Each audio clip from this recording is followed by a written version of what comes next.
Hey, this is Darian back again with another vlog and with perfectly symmetrical zits just to, enhance the experience. And speaking of things that I hate, today we're talking about spam. Unsolicited commercial emails. Not that you need much explanation, considering it's about 78% of the entirety of all emails sent. Spam takes its name from a Monty Python sketch in which a horde of Vikings in a cafeteria, because Monty Python, sing about the notoriously unpopular canned meat product of the same name, canned spam. Check the first link below the video to see the connection, and the second for the sketch itself, because, hey, Monty Python, right?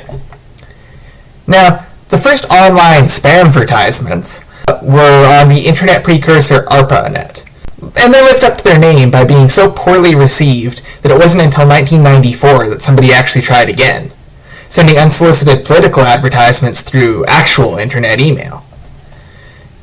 Now, as I was saying, it's about 78% of all emails sent, and that's down in link 3. In addition to being annoying, this can actually be dangerous because, some of the earliest ones were stuff like 419 scams, allegedly sent by, say, Nigerian or Spanish royalty. The Nigerian one in particular should be a tip-off because Nigeria is a republic. But, they were originally sent to try and get vital information out of people, their bank account numbers, stuff like that. And even today, a lot of the spam that is sent is attempting to steal stuff like passwords to Facebook by masquerading as a legitimate advertisement. You can see some of the examples below in link 3 and link 4, as well as other dangers such as embedded cookies which track behavior and confirm that your email is real so that it can then be sold on a list. They can also carry viruses, malware, adware, all kinds of nasty stuff. And in addition to all that, it really is annoying, right? Sure, it can be dangerous, but the biggest problem is that spam is just such a complete waste of time and effort, loathed to the extent that even the often pro-business governments have policies against it. From canned spam in the USA to Castle in Canada, that's link 5 and link 6 down below, respectively. Governments have started to enforce certain standards on email. Clarity of subject line, honesty of content, accountability by having postal addresses and the like, as well as general accountability for the contents even if you hire out another agency to produce the spam. They'll hold you accountable and they'll fine you if they deem it spammy.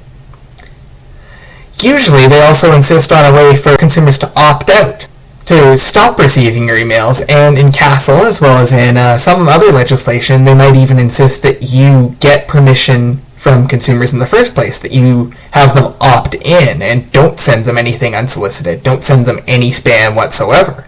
But, beyond the fact that it's often illegal at this point, spam is just a bad proposition for marketers and the businesses who employ them.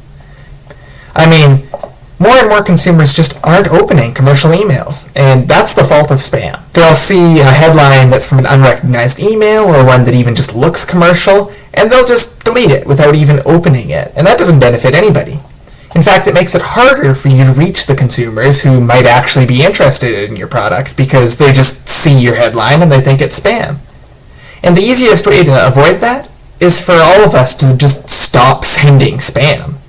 Some are even just not sending their real emails to people anymore. They're just developing throwaway emails to sign up for things and then immediately deleting them just to avoid commercial messages whatsoever. And it's easy to avoid this pratfall because all you need to do is not send spam. You can see link 7 and link 8 down below about how to do this. First of all, don't buy email lists. The essence of permission marketing, which I've talked about a lot on this blog, is that you get an opt-in, you get permission to market.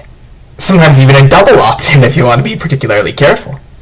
This avoids that legal trouble that you can have from the new legislation, and it preserves your reputation as a reputable, responsible kind of business that people will actually want to do business with. It results in more targeted campaigns, and it results in happier and more engaged customers who actually read and reply to emails.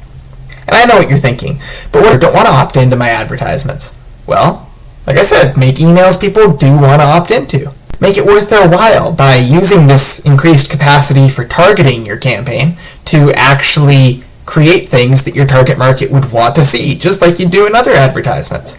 Give them something worth opening and reading, and they'll open and read it. Of course, not every business cares.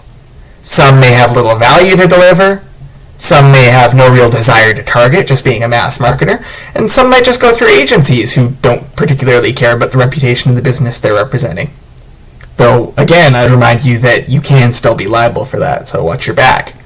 But the point is, as long as a small proportion of people reply, click, or otherwise convert from the millions who receive spam, the cost to benefit is pretty low. If you can get a high benefit from a low-cost option, there's a lot of businesses that find that too tempting to resist. Furthermore, in link number 9 from The Guardian, you'll see that some people have pointed out that even if we purge our inbox of spam, we'll never be completely free of it. There's sponsored tweets on Twitter, deceptive news headlines leading to native advertisements that aren't really advertised as such. And then there's stuff like Spiderbait, which is targeted not at humans, but at those Google-employed and Bing-employed robots I discussed in my SEO video a couple of weeks ago. That black hat kind of SEO is, in and of itself, a sort of spam, having deceptive contents and headlines and buried HTML that draws in robots, and when it draws in search robots, it draws in people who have no real interest in what's being advertised. This in and of itself is a form of spam. That's just my opinion, though. I don't think we'll ever be rid of spam, not entirely, but I think that we should all, as reputable business people who actually want our customers to like us and to want what we have to offer, I think we should try to avoid it. But what do you all think? Do you think that laws, consumer distaste, and corporate responsibility will purge spam from the information superhighway and hopefully our lives? Or do you think there will always be a market for this kind of low-value, high-volume advertisement? Comment below. See you later.